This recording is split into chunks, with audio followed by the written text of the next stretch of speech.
നമസ്കാരം. ഏതൊരു നാട്ടിലും ഒരു ദുരന്തം നടന്നു എന്നിരിക്കട്ടെ. ആ ദുരന്തത്തിൽ നിരവധി പേരുടെ ജീവനും കിടപ്പാടവും നഷ്ടപ്പെട്ടു എന്നുമിരിക്കട്ടെ. ഏതെങ്കിലും ഒരു വ്യക്തിയോ സംഘടനയോ ദുരന്തത്തിൽ വീട് നഷ്ടപ്പെട്ടവർക്ക് പൊതുഖജനാവിൽ നിന്ന് 10 പൈസ പോലും ചെലവാക്കാതെ വീട് നിർമ്മിച്ചു കൊടുക്കാമെന്നുള്ള ഉറപ്പ് ആ നാട്ടിലെ ഭരണകൂടത്തിന് നൽകിയെന്നുമിരിക്കട്ടെ. മനസാക്ഷിയുടെ കണികയെങ്കിലുമുള്ള ഭരണാധികാരികളാണെങ്കിൽ എന്തു ചെയ്യും? 2 കൈയും നീട്ടി ആ ഉറപ്പ് സ്വീകരിക്കുമോ? അതോ ഈ ഉറപ്പ് കണ്ടില്ലെന്നു നടിച്ച് ജനങ്ങളിൽ നിന്ന് പണം പിരിച്ച് തങ്ങൾ വീട് നിർമ്മിച്ചു നൽകാമെന്ന് പറയുമോ? ഈ ചോദ്യത്തിന്റെ ഉത്തരം ഞാൻ നിങ്ങൾക്ക് വിടുന്നു. 1000 സ്ക്വയർ ഫീറ്റ് ഉള്ള ഒരു വീട് നിർമ്മിക്കാൻ 30 ലക്ഷം രൂപയാകുമെങ്കിൽ ഒരു സ്ക്വയർ ഫീറ്റിന് എത്ര രൂപയാകും? 3000 രൂപ. വയനാട് ജില്ലയിലെ ചൂരൽമല, മുണ്ടക്കൈ മേഖലകളിലുണ്ടായ ഉരുൾപൊട്ടലിൽ വീട് നഷ്ടപ്പെട്ടവർക്ക് നമ്മുടെ സംസ്ഥാന സർക്കാർ നിർമ്മിച്ചു നൽകുന്ന വീടുകളുടെ ചെലവാണിത്. 1000 സ്ക്വയർ ഫീറ്റുള്ള 410 വീടുകളും റോഡുകളും പൊതുകെട്ടിടങ്ങളും ജലവിതരണ സംവിധാനവും വൈദ്യുതിയും ലാൻഡ്സ്കേപ്പിംഗും ഉൾപ്പെടുന്ന ടൗൺഷിപ്പ് നിർമ്മിക്കാൻ ഊരാളുങ്കൽ ലേബർ സൊസൈറ്റിക്ക് 253 കോടി രൂപയുടെ കരാറാണ് സംസ്ഥാന സർക്കാർ നൽകിയിരിക്കുന്നത്. സർക്കാർ നിർമ്മിക്കുന്ന വീടിന്റെ മാതൃക നമ്മൾ എല്ലാവരും കണ്ടതാണ്. അങ്ങേയറ്റം സ്ക്വയർ ഫീറ്റിന് 2000 രൂപ വെച്ച് കൂട്ടിയാൽ പോലും 20 ലക്ഷം രൂപ മാത്രമേ ആ മാതൃകയിലുള്ള ഒരു വീട് നിർമ്മിക്കാൻ ചെലവാകുകയുള്ളൂ. ദുരിതത്തിൽ വീട് നഷ്ടപ്പെട്ട നൌഫലിന് മസ്കറ്റ് KMCC നിർമ്മിച്ചു നൽകിയ 1200 സ്ക്വയർ ഫീറ്റുള്ള ചുറ്റുമതിലടക്കം സകല പണികളും പൂർത്തിയായ വീടിന് ചെലവായത് 20 ലക്ഷം രൂപയാണ് എന്നറിയുമ്പോൾ മാത്രമേ സർക്കാർ വീടുകളുടെ 30 ലക്ഷത്തിന്റെ വ്യാപ്തി നമുക്ക് മനസ്സിലാകൂ. ഇനി നമുക്ക് ഒരു വർഷം പിന്നിലേക്ക് പോകാം. വയനാട് ദുരന്തമുണ്ടായത് 2024 ജൂലൈ 30-നാണ്. ദുരന്തം നടന്ന 4-ാം ദിവസം HRDS India, high range rural development society എന്ന NGO വയനാട് ദുരന്തത്തിൽ എത്ര പേർക്ക് വീട് നഷ്ടപ്പെട്ടിട്ടുണ്ടോ അത്രയും പേർക്ക് വീട് നിർമ്മിച്ച് നൽകാമെന്നുള്ള സമ്മതപത്രം മുഖ്യമന്ത്രിയുടെ ഓഫീസിൽ ഇമെയിലായി സമർപ്പിക്കുന്നു. സമ്മതപത്രം മാത്രമല്ല, കൃത്യമായും വ്യക്തമായുമുള്ള പദ്ധതി രേഖയും സമർപ്പിച്ചു.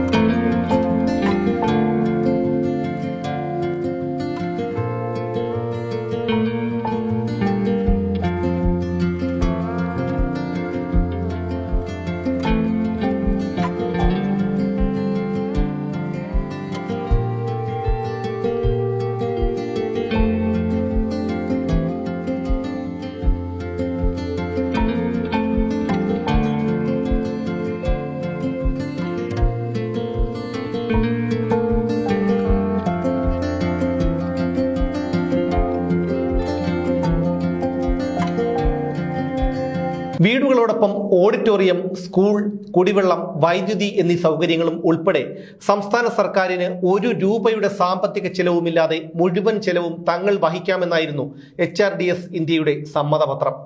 കൃത്യമായ ദീർഘവീക്ഷണത്തോടെയും വ്യക്തമായ ആസൂത്രണത്തോടെയും സ്പഷ്ടമായ ഉറപ്പോടെയുമായിരുന്നു HRDS പദ്ധതി രേഖ തയ്യാറാക്കിയതെന്ന് അവർ മുഖ്യമന്ത്രിയുടെ ഓഫീസിൽ സമർപ്പിച്ച രേഖകളിൽ വ്യക്തമാണ്. ഇനി HRDS തയ്യാറാക്കി സമർപ്പിച്ച വീടുകളുടെ മാതൃക നിങ്ങളൊന്ന് കാണുക.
രണ്ടു കിടപ്പുമുറികളും ഹാളും അടുക്കളയും ശുചിമുറിയും വരാന്തയും ഈ വീട്ടിലുണ്ടാകും. കൂടാതെ പാചക സൗകര്യത്തോടെയുള്ള ഒരു വലിയ കിടപ്പുമുറി മുകളിലത്തെ നിലയിലുമുണ്ടാകും. ഈ മുറിയിൽ 2 കിടക്കകളും ഫ്രിഡ്ജും അറ്റാച്ച്ഡ് ബാത്റൂമും ബാൽക്കണിയും ഉണ്ടായിരിക്കും. ഈ മുറിയിൽ പ്രവേശിക്കാനുള്ള വഴി താഴത്തെ നിലയിൽ താമസിക്കുന്നവർക്ക് ബുദ്ധിമുട്ടുണ്ടാക്കാതെ പുറത്തുകൂടിയായിരിക്കും. വയനാട്ടിലെത്തുന്ന വിനോദസഞ്ചാരികളെ താമസിപ്പിച്ച് വീട്ടുടമസ്ഥന് ഒരു വരുമാനം കണ്ടെത്താനായിരുന്നു പുറത്തുകൂടി പ്രവേശനവും പാചക സൗകര്യവുമുള്ള മുകളിലത്തെ നില. വിനോദസഞ്ചാര സാധ്യത ഒരുപാടുള്ള വയനാട്ടിൽ വിനോദസഞ്ചാരികളെ എത്തിക്കാനുള്ള ക്രമീകരണവും HRDS നൽകും. എത്ര ദീർഘവീക്ഷണത്തോടെയാണ് HRDS ഇന്ത്യ ഈ പദ്ധതി രേഖ സമർപ്പിച്ചതെന്ന് ഇതിൽ നിന്നൊക്കെ വ്യക്തമാണ്. ഏതൊക്കെ നിർമ്മാണ സാമഗ്രികൾ കൊണ്ടാണ് ഈ വീട് നിർമ്മിക്കുന്നത് എന്നതിൻ്റെയും വ്യക്തമായ പട്ടിക HRDS പദ്ധതി രേഖയോടൊപ്പം മുഖ്യമന്ത്രിയുടെ ഓഫീസിൽ സമർപ്പിച്ചിരുന്നു.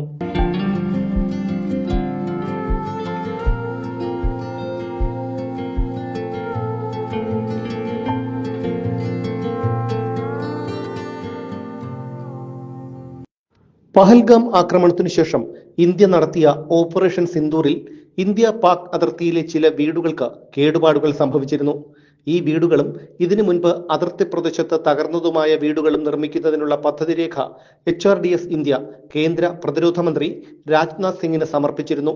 മണിക്കൂറുകൾക്കകം തന്നെ അനുകൂല നടപടികൾ സ്വീകരിച്ച രാജ്നാഥ് സിംഗ് കശ്മീർ ഗവർണറുമായി കൂടിക്കാഴ്ച നടത്താനുള്ള നിർദ്ദേശം HRDS അധികൃതർക്ക് നൽകി.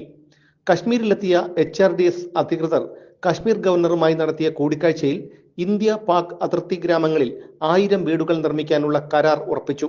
സെപ്റ്റംബറിൽ ഈ വീടുകളുടെ നിർമ്മാണം ആരംഭിക്കുകയും ചെയ്യും. സർക്കാർ ചെയ്യേണ്ടത് രണ്ട് കാര്യങ്ങൾ മാത്രമായിരുന്നു. ഒന്ന്, പൊതുസ്ഥാപനങ്ങൾ നിർമ്മിക്കുന്നതിന് 20 ഏക്കർ സ്ഥലവും ഒരു വീടിന് 10 സെന്റ് എന്ന കണക്കിൽ എത്ര വീടുകൾ നഷ്ടപ്പെട്ടിട്ടുണ്ടോ അത്രയും വീടുകൾ നിർമ്മിക്കാൻ ആവശ്യമായ സ്ഥലവും കണ്ടെത്തി നൽകണം. 2, ഗുണഭോക്താക്കളെ കണ്ടെത്തി അവരുടെ പട്ടിക തയ്യാറാക്കി നൽകണം. ഇതുമാത്രമായിരുന്നു സർക്കാരിന്റെ ചുമതല. പട്ടി നക്കിയ മീൻചട്ടി പോലെ മെഴുമെഴ കിടക്കുന്ന പൊതുഖജനാവിൽ നിന്നോ മുഖ്യമന്ത്രിയുടെ ദുരിതാശ്വാസ നിധിയിൽ നിന്നോ 1 രൂപ പോലും ചെലവാകില്ല എന്നർത്ഥം. പക്ഷേ HRDS ഇമെയിൽ മുഖേന സമർപ്പിച്ച പദ്ധതി രേഖയ്ക്ക് നന്ദി പറഞ്ഞുകൊണ്ട് ഒരു മറുപടി നൽകിയതല്ലാതെ പിന്നീടൊന്നും സംഭവിച്ചില്ല. വർഷം 1 കഴിഞ്ഞു. ഇപ്പോഴാണ് ദുരിതബാധിതരുടെ വീടുകളുടെ നിർമ്മാണത്തെക്കുറിച്ചുള്ള ബോധം സർക്കാരിനുണ്ടായത്. സർക്കാർ നിർമ്മിക്കുന്ന ടൗൺഷിപ്പിൽ വീട് നിരാകരിച്ചവർക്ക് സർക്കാർ നൽകിയത് 15 ലക്ഷം രൂപയാണ്. സർക്കാർ ചുമതലപ്പെടുത്തി ഊരാളുങ്കൽ ലേബർ സൊസൈറ്റി നിർമ്മിക്കുന്ന വീട് നിർമ്മാണത്തിന് 30 ലക്ഷം രൂപയാകുമെങ്കിൽ എന്തുകൊണ്ട് വീട് നിരാകരിച്ച 104 കുടുംബങ്ങൾക്ക് 15 ലക്ഷം മാത്രം നൽകി? അവർക്ക് എന്തുകൊണ്ട് 30 ലക്ഷം രൂപ നൽകിയില്ല? ആസ്തി വികസന ഫണ്ടിൽ നിന്ന് നമ്മുടെ MLA മാർ കവലകൾ തോറും നിർമ്മിക്കുന്ന 4 സ്റ്റീൽ പൈപ്പും 2 തുണ്ട് തകര ഷീറ്റുമിട്ട ആസനമൊന്ന് ഉറപ്പിച്ചിരിക്കാൻ കഴിയാത്ത ബസ് കാത്തിരിപ്പ് കേന്ദ്രത്തിന് 8 ലക്ഷം രൂപയാണ് ചെലവായത് എന്നാണ് ബന്ധപ്പെട്ട MLA മാരുടെ വെണ്ടയ്ക്ക വലിപ്പത്തിൽ എഴുതിയ പേരിനു താഴെ വലിപ്പം കുറഞ്ഞ അക്ഷരത്തിൽ എഴുതി വെച്ചിരിക്കുന്നത്. പിന്നെ എങ്ങനെയാണ് സാർ സർക്കാരിന്റെ ടൗൺഷിപ്പിൽ വീട് വേണ്ടെന്ന് പറഞ്ഞ പാവങ്ങൾ നിങ്ങൾ കൊടുക്കുന്ന 15 ലക്ഷം രൂപ കൊണ്ടൊരു വീടുണ്ടാക്കുന്നത്? കഷ്ടമല്ലേ സാർ? ഒരു രാത്രി ഉടുതുണിയും ഉടയവരെയും നഷ്ടപ്പെട്ട പാവങ്ങളോട് ഇങ്ങനെ ചെയ്യുന്നത് പാപമല്ലേ സാർ? എങ്ങനെയാണ് സാർ കമ്മ്യൂണിസ്റ്റുകാരന്റെ മനസ്സിന് കരിങ്കല്ലിനേക്കാൾ കടുപ്പമുണ്ടായത്? ഈ ചോദ്യങ്ങൾ ചോദിച്ചതിനല്ലേ സാർ 1 കൊല്ലം മുമ്പ് നിങ്ങൾ എന്നെ വേട്ടയാടിയത്? ഒരു പരിധിവരെ ഇതൊക്കെ കണ്ടില്ലെന്ന് നടിക്കാമെന്ന് വെച്ചാലും എങ്ങനെയാണ് സാർ മനസാക്ഷിയും മനുഷ്യത്വവുമുള്ള ഏതൊരു മനുഷ്യനും ഈ നീതികേടിനു നേരെ കണ്ണടച്ചിരിക്കാൻ കഴിയുന്നത്? നിങ്ങളുടെ വേട്ടയാടലും സൈബർ ആക്രമണവും ഭയന്ന് എത്ര കാലം മിണ്ടാതിരിക്കും സാർ? ഏതൊരു നിമിഷവും പ്രതീക്ഷിക്കുന്നുണ്ട് സാർ ഏതെങ്കിലും ഒരു കേസ് അല്ലെങ്കിൽ റെയ്ഡ് എന്ന പേരിൽ നടക്കാവുന്ന കൊള്ള. പക്ഷേ മിണ്ടാതിരിക്കില്ല സാർ. കാരണം ഈ രാജ്യം ഒരു ജനാധിപത്യ രാജ്യമാണ്. സാധാരണക്കാരനും സ്വാധീനമില്ലാത്തവനും ഇവിടെ ജീവിക്കുന്നത് നിങ്ങളെപ്പോലെ അധികാരമുള്ളവരുടെ ഔദാര്യം കൊണ്ടാണെന്ന നിങ്ങളുടെയൊക്കെ ധാരണ ഒരിക്കൽ തിരുത്തേണ്ടി വരും സാർ. സഹജീവികളോടും കരുണ കാണിക്കണം സാർ. പോകുമ്പോൾ ഈ അധികാരവും കൊള്ളയടിച്ചു കൂട്ടുന്ന കോടികളും കൂടെ കൊണ്ടുപോകാൻ കഴിയില്ലെന്ന ബോധ്യം എന്നാണ് സാർ നിങ്ങൾക്കൊക്കെ ഉണ്ടാകുന്നത്? എല്ലാം കണ്ടുകൊണ്ട് വോട്ട് കുത്തൽ നികുതിയൊടുക്കൽ യന്ത്രങ്ങളായ ഞങ്ങൾ, സാധാരണക്കാരായ ജനങ്ങൾ ഇവിടെയുണ്ട് സാർ. ഞങ്ങൾ ജനങ്ങൾ വിധികർത്താക്കളാകുന്ന ഒരു ദിവസമുണ്ടാകും. അതിനി അധിക നാളുകളില്ല.